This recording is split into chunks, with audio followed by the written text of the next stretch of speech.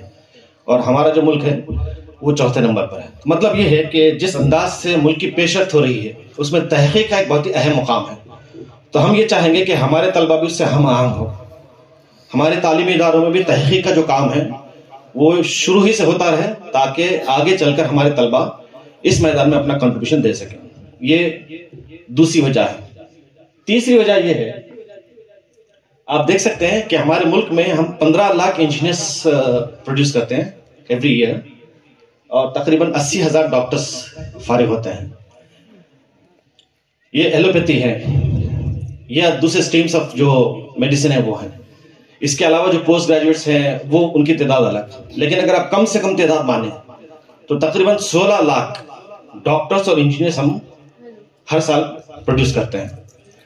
تو یہاں سوچنے کی بات یہ ہے کہ ان میں سے ایسے کتنے سائنٹسٹ بنتے ہیں جو ملک کی اعلیٰ سطح پر نمائندگی کرتے ہیں. سوچنے کی بات ہے. تقریباً 16 لاکھ کوئی معمولی تعداد نہیں ہے. یہ بڑی محتاط تعداد بتائیے. اگر آپ پرائیویٹ انسٹیٹیوشنز کو لیں، مختلف اسٹریمز آف میڈیسنز کو لیں تو یہ تعداد اور بڑھ سکتی ہے. لیکن کم سے کم اگر آپ مان کے چلیں تو تقریباً 16 لاکھ ہم طلبہ کو فارغ کرتے ہیں اپنے اداروں سے اعلیٰ تعلیم دے کر. لیکن صورتحال آپ کے سامنے ہے، جیسا کہ کہا گیا کہ یہ ہمارے جو سائنسدان ہیں جنہوں نے نوبل پرائز لیا ہے مختلف میدانوں میں. آپ دیکھ سکتے ہیں سائنس کے میدان میں جو انہوں نے نوبل پرائز لیا ہے ان میں سے ہرگوبند کھرانا صاحب ہیں 1968 میں. یہ انڈین بورن امریکن سائنٹسٹ ہیں، انڈیا میں پیدا ہوئے لیکن American as an American citizen ان کو نوبل پرائز دیا گیا. اسی طرح سے چندر شیکھر صاحب نے 1983 میں نوبل پرائز حاصل کیا. یہ again Indian born American astro physicist ہیں. پھر اسی طرح سے بھارتی نژاد برٹش امریکن سائنٹسٹ ہیں وینکٹ رمن راماکرشنن، ان کو 2009 میں نوبل پرائز ملا.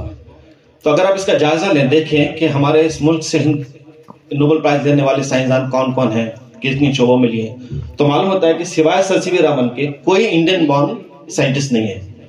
تو 1930 جیسا کہ آپ سے بتایا گیا کہ 1930 میں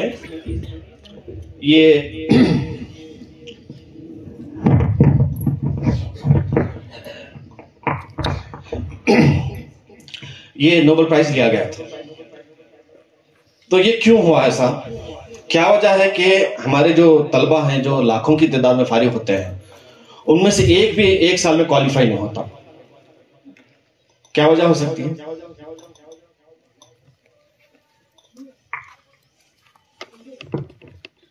بحثیت استاد کے یہ بات ہمیں بالکل یقینی طور پر معلوم ہونی چاہیے کہ ایسا کیوں ہوتا ہے. ہمارے اس ورکشاپ کا مرکزی نقطہ یہی ہے کہ ہم اس کو جانیں اور اس کے مطابق اپنے آپ کو تیار کرنے کے لیے، اپنے طلبہ کو تیار کرنے کے لیے تیار ہو جائیں. یہ بہت ہی اہم ترین وقت ہے جس میں کہ ہم گزر رہے ہیں. ہم یہ چاہتے ہیں کہ امت مسلمہ کا جو وجود ہے اس ملک میں وہ ایسا ہو کہ جس سے زمانہ فیضیاب ہو، آنے والی نسلیں فیضیاب ہوں. تو کوئی آئیڈیا ہے آپ کا کہ کیا وجہ ہے؟ 94 ایئرس ہو گئے ہیں، ہر سال ہم لاکھوں کی تعداد میں طلبہ کو فارغ کرتے ہیں، لیکن ایک ایسا سائنٹسٹ نہیں بنتا جو ہندوستان میں رہ کر ہندوستان کا نام روشن کرے اور ایک نوبل پرائز حاصل کرے. کیا ہو سکتا ہے؟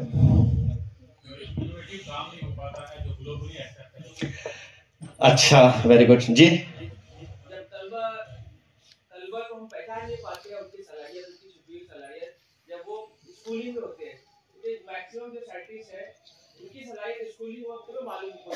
جی جی ماشاء اللہ. اچھا، لیڈیز فرسٹ سنے تھے ہم، لیکن یہاں سے جوابات آ گئے، تو اب آپ کی باری ہے. بالکل فرینکلی آپ ڈسکشن کریں. دیکھیے اس میں ایسا ہی ہوتا ہے، سائنس جب ہم بولتے ہیں نا تو وہاں پر فرینکنس آتا ہے. میں اور آپ ایک ہی ہیں، فرق یہ ہے کہ آپ وہاں بیٹھے ہیں، یہاں ٹھہرا ہوں، بس ہم سب سیکھنے والے ہیں یہاں پر. جی ہاں اسپیشلی جو ریسرچ اسٹوڈنٹ ہوتے ہیں وہ اپنے ہڈن ٹیلنٹ کو انفولڈ کرنے کے لیے پریکٹس تو کرتے ہیں. میں آپ کو کرنٹ ایگزامپل دے رہا ہوں. جی میرے فرینڈ کام کرتے ہیں ICT میں، ان کو -180 ڈگری پہ کام کرنا تھا، ان کو سسٹم ڈیولپ کرنا ہے، ان کو 8 مہینے کے بعد ملے گا. جی ایک فرینڈ امریکہ میں ہے، جی اس کو 2 دن میں اویلیبل ہو گیا. تو ان کا جو پرپز ہے وہ ڈیلے ہوتی جاتا ہے. جی تو 6 مہینے 8 مہینے کا جو اسپین ہے وہ بہت رسپانسبل ہوتا ہے کہ وہ کیا کھوجنا چاہتا ہے، کس چیز کی تحقیق کرنا چاہتا ہے. اور یہ معنی رکھتا ہے آپ نوبل اگر حاصل کرنا چاہتے ہیں تو آپ کو آل آف سڈن ساری چیزیں اویلیبل ہونا چاہیے جو کہ اویلیبل نہیں ہوتی. میں پرسنل ایکسپیرینس میں اس میں 3 سال کام کیا. جی ٹھیک. چلیے اور اس طرف سے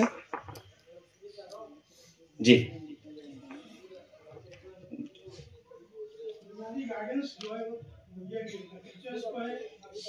جی جی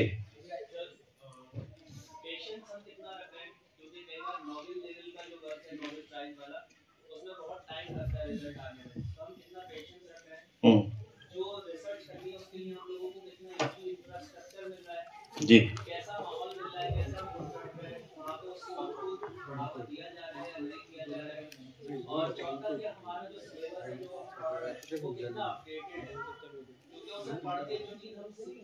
جی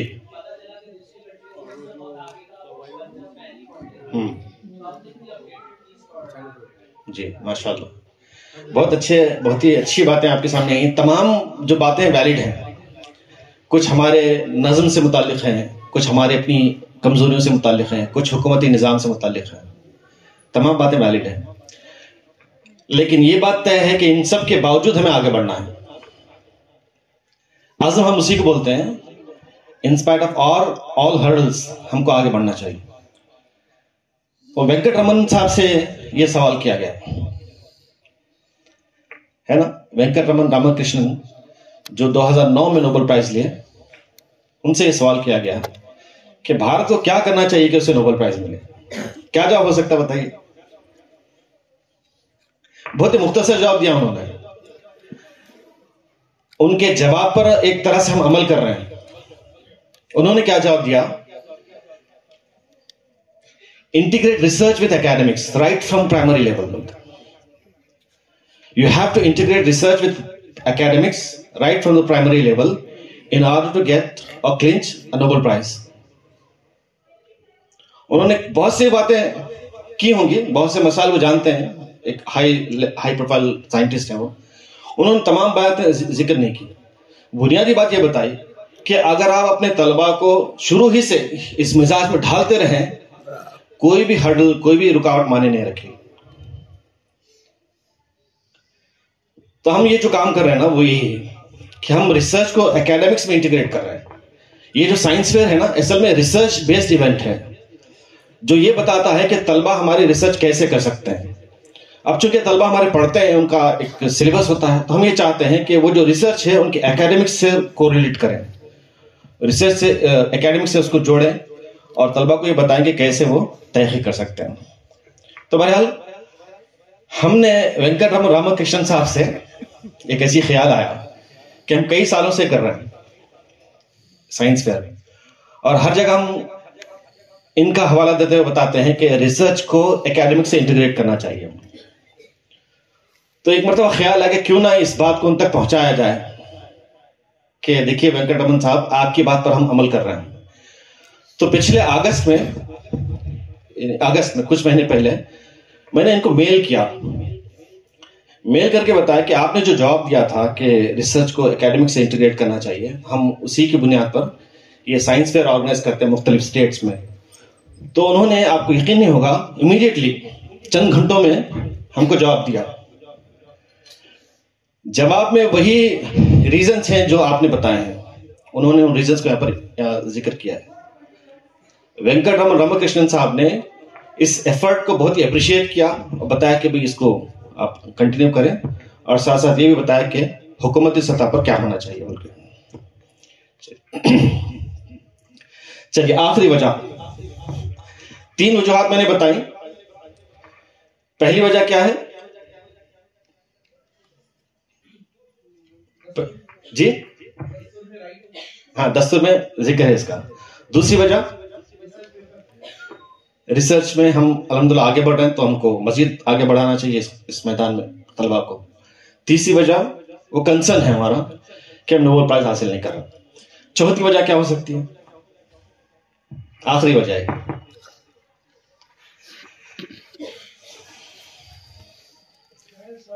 ذہن سازی. ماشاء اللہ. جی جی جی. اصل میں اللہ تعالیٰ نے ابھی جو آیتیں پڑھی نا سورہ بلد کی, اس میں اللہ تعالیٰ فرماتا ہے الم نجعل لہ عینین, کیا ہم نے تم کو 2 آنکھیں نہیں دی. کیا خاص بات ہے اس میں جی؟ آبزرویشن, مشاہدہ, سائنسی تحقیق کی یہ بنیاد ہے. اگر آپ مشاہدے کو نکال دیں, آبزرویشن کو, وہ میکینیکل چیز ہو جائے. تو اللہ تعالیٰ نے سائنٹیفک ٹیمپرمنٹ ڈیولپ کرنے کے لیے ہم کو قرآن کریم میں بار بار اس کا ذکر فرمایا کہ تم غور و فکر کرو. مور دین 700 ٹائمز آپ کو قرآن کریم میں ملے گا یہ حکم کہ آپ کو غور و فکر کرنا چاہیے, نماز پڑھنا چاہیے, روزہ رکھنا چاہیے. وہ تو عبادت ہے نا, اس سے ہم مسلمان ہونے کے ایسے ایسے جانے جاتے ہیں. لیکن اس سے بڑھ کر جس کا ذکر اللہ نے کیا ہے وہ ہے ہماری فیکلٹیز کا استعمال, ہے نا. تو کیا وجہ ہو سکتی ہے؟ یہ آیت ہے سنورہم آیاتنا فی الآفاق وفی انفسہم. اللہ فرماتا ہے کہ ہم اپنی آیات, اپنی نشانیاں دکھائیں گے تمہیں. کیوں دکھائیں گے؟ کیونکہ ہم نے تم کو 2 آنکھیں دی. کہاں کہاں دکھائیں گے؟ اللہ تعالیٰ نے کہا آفاق میں اور انفس میں. تو مطلب پورا زمین, آسمان اور آپ کا وجود, یہ تمام کا تمام جو ہے اللہ کی آیات سے بھرا پڑا ہے. آپ جب تک غور نہیں کریں گے اس حقیقت کو نہیں پائیں گے. کیوں بتانا چاہ اللہ تعالیٰ آسمان اور زمین کی ساری چیزیں؟ یتبین انہ الحق, تاکہ ان کو معلوم ہو جائے کہ حق کیا ہے, سچائی کیا ہے. سچائی تک رسائی کے لیے اللہ تعالیٰ زور زبردستی نہیں کرتا. لا اکراہ فی الدین, زور زبردستی نہیں ہے. اللہ نے کیا کیا کہ آپ کو آنکھیں دی, دل دیا, سننے کے لیے کان دیے. یہی وہ فیکلٹیز ہیں جن سے انسان غور و فکر کر سکتا ہے, مشاہدہ کر سکتا ہے اور حقیقت کو پا سکتا ہے. تو یہ ایک ریزن ہے.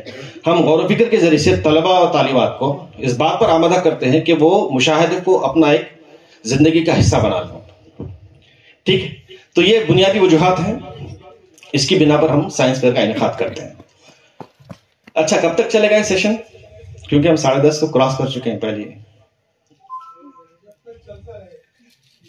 مگر دوپہر میں پھر ایک سیشن ہے.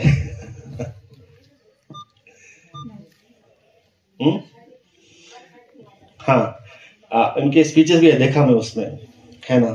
تو کیسا کریں گے, کب کریں گے؟ اچھا, نہیں وہ تو جاری رکھیں گے, لیکن آپ کے مشورے سے جاری رکھیں گے تو تھوڑی سی آمدگی رہے گی آپ کی. دیکھیں, اس میں 2 چیزیں واضح کروں گا. ایک تو یہ کہ سائنس فیئر کیا ہے. بیسیکلی یہ سائنسی طریقہ کار پر مشتمل ہے, سائنٹیفک میتھڈ پر. سائنٹیفک میتھڈ کو ہم ڈیٹیل میں سمجھیں گے کہ یہ کیا ہے, کیونکہ آپ کو یہ سائنٹیفک میتھڈ اپنے اسٹوڈنٹس پہ لاگو کرنا ہے, ان کو امپاور کرنا ہے کہ وہ کیسے سائنٹیفک میتھڈ کو یوز کر سکتے ہیں. تو ہم نے مالیگاؤں شہر کی ریسرچ کی ہماری ٹیم نے, اور یہ پایا کہ بہت سے ایسے ایشوز ہیں جن پر کہ ہم ریسرچ کر سکتے ہیں. ریلیٹیبل بنا سکتے ہیں ریسرچ کو. کوئی ایک ایسا ایونٹ نہیں ہوگا, بلکہ جب یہ ایونٹ ہوگا تو پورا مالیگاؤں شہر اس سے فائدہ اٹھائے گا انشاءاللہ. تو وہ تمام چیزیں آپ کے سامنے آئیں گی. تو سائنس فیئر کا انعقاد کیوں کرنا چاہ رہے ہوں, اس کا ذکر آپ کے سامنے کیا گیا. یہ کچھ جھلکیاں ہیں جو ہم نے اس سے پہلے کی تھیں.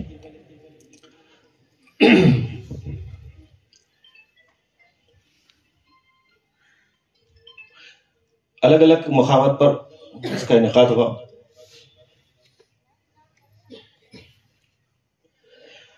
یہ جو لوکل لیول پر ہوتا ہے وہ اسٹیٹ پر, پھر اسٹیٹ کے بعد نیشنل لیول پر اس کا انعقاد ہوتا ہے. تو نیشنل لیول پر بھی ہم لے جاتے ہیں بچوں کو. یہ لاسٹ ایئر کا ہے.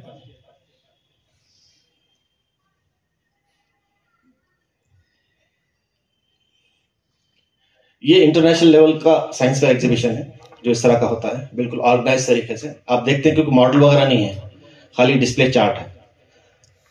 یہ یو ایس کا ہے, نیو یارک.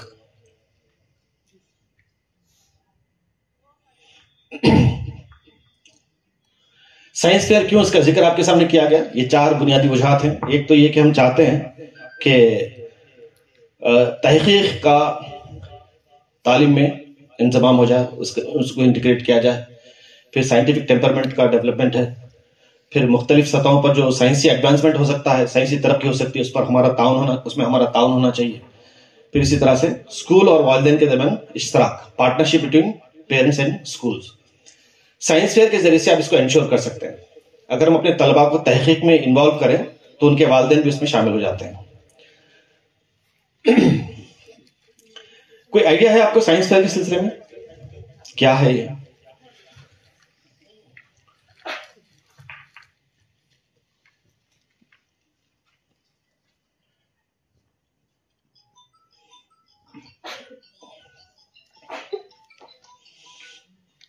سائنس ایگزیبیشن یا سائنسی نمائش نہیں, سائنس فیئر. سائنس فیئر میں اصل کیا ہوتا ہے کہ آپ ایک سوال وضع کرتے ہیں اور اس کا جواب تلاش کرتے ہیں. سمپل.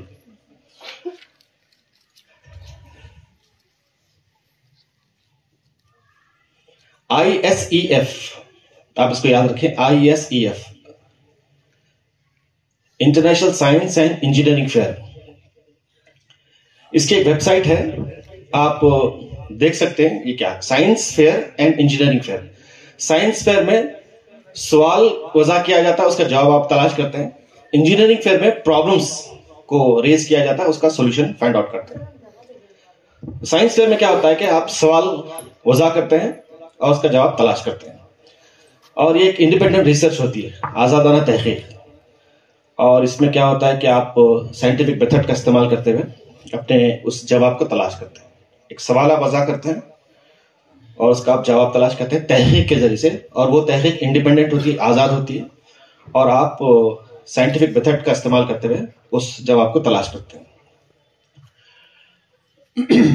سائنٹیفک میتھڈ کو اب جب ہم یوز کرتے ہیں تو ایک طرح سے ہم سائنسدان بنتے ہیں. تو آپ یہ کہہ سکتے ہیں کہ سائنس فیئر کے ذریعے سے ہم طلبا کو سائنسدان بنا رہے ہیں. یہ کوئی مغالطہ نہیں ہے بلکہ حقیقت ہے. جیسا ہم یہ کہتے ہیں نا انجینئر, ڈاکٹر, کیوں کہتے ہیں انجینئر کو انجینئر؟ لباس کی وجہ سے کیا کوئی اور چیز ہے؟ لائر ہے, ڈاکٹر ہے, کیوں بولتے ہیں ان کو؟ Because their profession. No, one thing is there through which you can define the profession of that person. Knowledge and skill. Simple methodology. ان کا طریقہ کار. انجینئر جو کرے گا وہ ڈاکٹر نہیں کرے گا, ڈاکٹر جو کرے گا لائر نہیں کرے گا. طریقہ کار جو ہے نا, میتھڈولوجی یہ بتاتی ہے کہ وہ کون ہے نا. میتھڈولوجی سے معلوم ہوتا ہے کہ کون ہے. طریقہ کار. تو جب آپ ایک طالب علم کو سائنسی طریقہ کار سکھاتے ہیں تو وہ نیچرلی سائنسدان بنتا ہے, کیونکہ سائنسدان کیا کرتا ہے, سائنٹیفک میتھڈ استعمال کرتا ہے, سائنسی طریقہ کار. سائنسدان کیوں کہتے ہیں ہم سائنسدان کو سائنسدان؟ کیونکہ وہ سائنٹیفک میتھڈ استعمال کرتا ہے. تو جب ہم طلبا کو سائنٹیفک میتھڈ سکھاتے ہیں تو مطلب یہ کہ ہم کو سائنٹسٹ بناتے ہیں. جیسا آپ نے بتایا نا کہ ابھی ہمارے پاس روٹ لرننگ ہے, رٹا مار کے پاس ہوتے ہیں, تو اس سے کوئی تحقیق نہیں ہو سکتی, کوئی بڑا کارنامہ انجام نہیں دیا جا سکتا. تو انفارچونیٹلی ہمارے پاس مارکس معیار بن گئے ہیں. حالانکہ ڈیولپ کنٹریز میں مارکس معیار نہیں ہے, انٹلیکٹ معیار ہوتا ہے. تو انٹلیکٹ کو معیار بنانے کے لیے یہ ضروری ہے کہ ہم اپنے طلباء کو اس سے گزاریں, اس تحقیقی پروسیس سے گزاریں, جس کو ہم سائنٹیفک میتھڈ کہتے ہیں.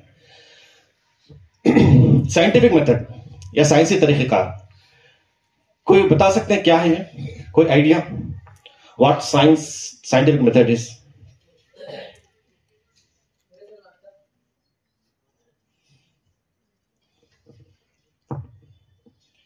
یہ اصل ہے. دیکھیے, اگر اس میں ہمارے اساتذہ ماہر ہو جائیں, واقف نہیں ماہر, تو اپنے طلباء کو جس طرح سے چاہے گائیڈ کر سکتے ہیں. یہ بہت ہی سمپل ہے, بہت زیادہ پیچیدہ نہیں ہے.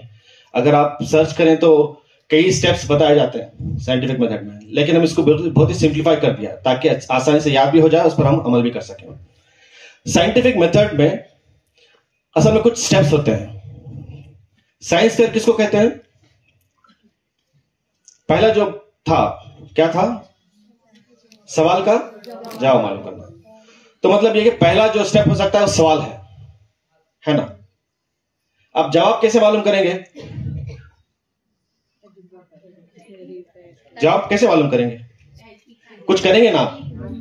ہاں, جو کریں گے نا وہی دوسرے سٹیپس ہوتے ہیں. تو سمپل کیا ہے اس میں سائنسی طریقہ کار میں 5 سٹیپس ہیں. آپ کو گیس کرنے کے لیے یہاں پر کچھ کلپ آرٹس دیے گئے ہیں. تو پہلا جو بلب روشن ہو رہا ہے وہ سوال ہے آپ کا, ٹھیک ہے. دوسرا کیا ہو سکتا ہے بتائیے؟ لکھنے سے. کیا لکھیں گے آپ؟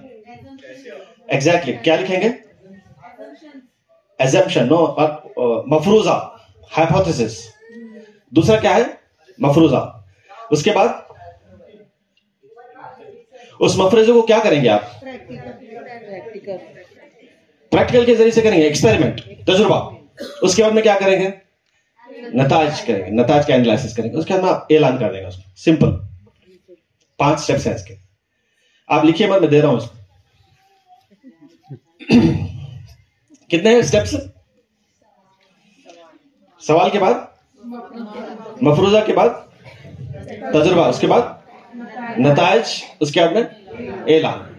لیکن ان تک پہنچنے کے لیے آپ کو مزید کچھ کرنا پڑے گا. مثلا یہ کہ سوال ہے, یہ سوال آپ کیسے پیدا کر سکتے ہیں؟ کس کے ذریعے سے؟ کس کے ذریعے سے؟ غور و فکر کے ذریعے سے. تو غور و فکر کیا ہوگا؟ پہلا سٹیپ ہوگا مشاہدہ. بغیر مشاہدے کے آپ سوال نہیں پیدا کر سکتے, سوال وضع نہیں کر سکتے. تو یہ پہلا سٹیپ کیا ہوگا آپ کا؟ مشاہدہ. مشاہدے کے بعد آپ کے سامنے سوال آئے گا. پھر اس کے بعد کیا ہو سکتا ہے؟ مفروضے سے پہلے غور و فکر. غور و فکر مطلب آپ نے کیا, پھر آپ نے سوال پیدا کر لیا. تجزیہ کرنا, اس کو ہم بولتے ہیں بیک گراؤنڈ ریسرچ, پس منظر تحقیق. صحیح ہے کیا یہ بیک گراؤنڈ ریسرچ؟ ہاں, لٹریچر ریویو کرنا چاہیے. یعنی اگر آپ نے کوئی سوال وضع کیا ہے, مثلا یہ کہ مالیگاؤں شہر میں جو ہینڈلوم انڈسٹریز ہیں اس کے ذریعے سے جو پولوشن پھیل رہا ہے, ہم اس کو کیسے کنٹین کریں گے؟ کون کون سا پولوشن ہے؟ کاٹن ڈسٹ کا, یعنی ایئر پولوشن ہے, واٹر پولوشن ہے, اینڈ ساؤنڈ پولوشن ہے. ٹھیک ہے, کوئی ایک چیز آپ لیں, air pollution. How to control air pollution in Malegaon city because of the cotton dust. یہ آپ کا سوال ہو گیا. اب ظاہر بات اس کا جواب آپ کو ایسے نہیں ملے گا, تحقیق کرنی پڑے گی. تو ریلیونٹ جو ریسرچ بھی ہے اس پر اور اس سے متعلق جو کام ہوا ہے اس کی آپ اسٹڈی کریں گے. پوری اسٹڈی کرنے کے بعد آپ کا ایک ذہن بنے گا. اس کے بعد میں آپ کا مفروضہ آئے گا کہ اس کا پاسبل آنسر یہ ہو سکتا ہے. مفروضہ کیا ہوتا ہے؟ ہائپوتھیسس کیا ہوتا ہے؟ That is your possible answer, possible answer to your question. Question جو تھا اس کا ایک جواب آپ دیتے ہیں, وہ ہائپوتھیٹیکل ہوتا ہے, مفروضہ ہوتا ہے, اس کا ایزمپشن ہوتا ہے, ایک خیال ہوتا ہے آپ کا.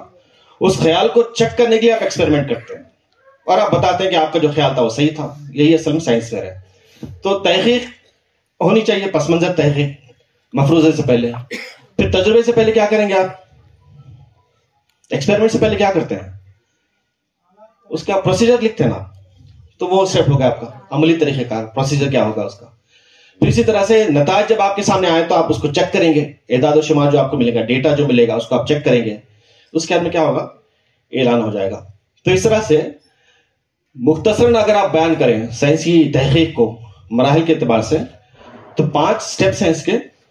اگر مزید تفصیل سے آپ بتانا چاہیں تو 9 اس کے سٹیپس ہیں، لیکن اگر آپ 5 یاد رکھ لیں تو باقی کے جو 4 ہیں وہ خود بخود آپ کو معلوم ہو جائیں گے. ٹھیک، چلیے پہلا جو ہے، پہلا کیا ہے، سوال. ریسرچیبل ایشوز کیا ہے مالیگاؤں میں؟ ہو گیا پولوشن، ٹرانسپورٹیشن، اور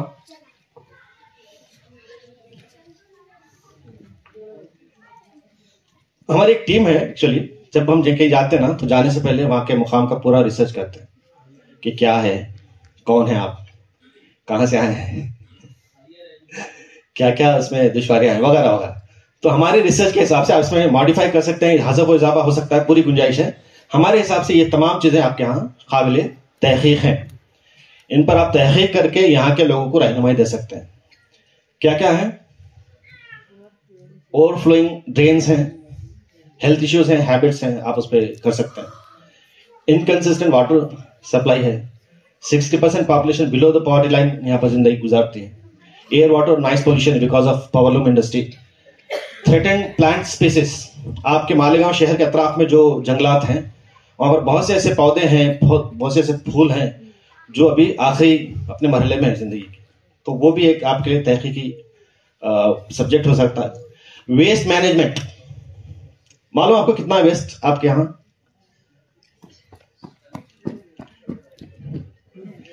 روزانہ مالیگاؤں شہر میں کتنا ویسٹ نکلتا ہے آپ کو اندازہ ہے؟ جی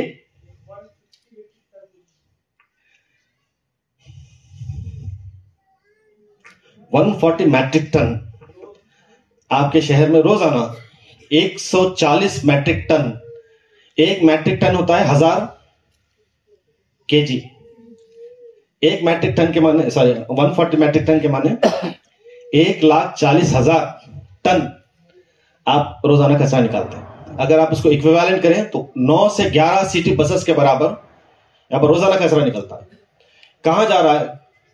اب ظاہر بات ہے اس پر اگر آپ تحقیق کریں تو معلوم ہوتا ہے کہ اس سے ہیلتھ کتنی بگڑ رہی ہے، کہاں کہاں مسائل پیدا ہو رہے ہیں وغیرہ وغیرہ. تو یہ ہمارے ہاں کے کچھ ایشوز ہیں. تو ہم نے سائنس فیئر کو کیا ہے مقام سے ریلیٹ کر دیا ہے تاکہ آپ کا جو تحقیقی کام ہوگا وہ بالکل مقام سے متعلق ہو، بامعنی ہو، بامقصد ہو اور سب کے لیے مفید ہو.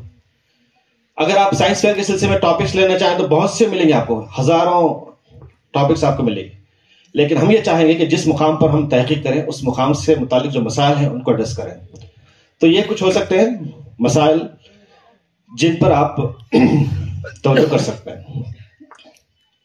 سوال کیسے وضع کریں، how to evaluate a question.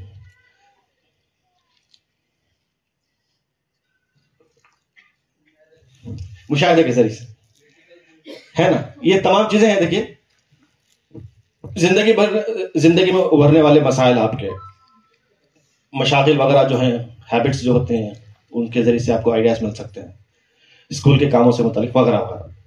تو ہم کچھ پریکٹیکلی ڈیمونسٹریٹ کر کے دیکھیں گے. اب یہ تصویر ہے آپ کے سامنے، اس کو آپ بغور دیکھ کر تحقیقی سوال وضع کریں. سوال یس اور نو کا بھی ہو سکتا ہے. سوال ایسا ہونا چاہیے جس پر کہ تحقیق کی جا سکے، یہ اصل امپورٹنٹ بات ہے. مثال کے طور پر آپ کے گھر میں الیکٹریسٹی ہے یا نہیں؟ آپ کے گھر میں الیکٹریسٹی ہے، کیا جواب ہوگا؟ یس اور نو ہو سکتا ہے. لیکن اگر سوال یہ ہو کہ آپ کے گھر میں الیکٹریسٹی کتنی کنزیوم کی جاتی ہے تو کیا ہوگا؟ تحقیقی ہوگا. تو سوال کی نوعیت ایسی ہونی چاہیے جس پر کہ تحقیق کی جا سکے، یس اور نو نے. آپ بتائیے کیا کیا سوالات ہو سکتے ہیں اس میں؟ جی مائی ریڈنگ روم، کیا ریڈنگ روم، کیا تحقیق ہو سکتی ہے اس پہ؟ تو اس کو سوال بنائیے آپ، یہی اصل چیز ہے. دیکھیے پلانٹس اس میں تحقیق کیا ہے؟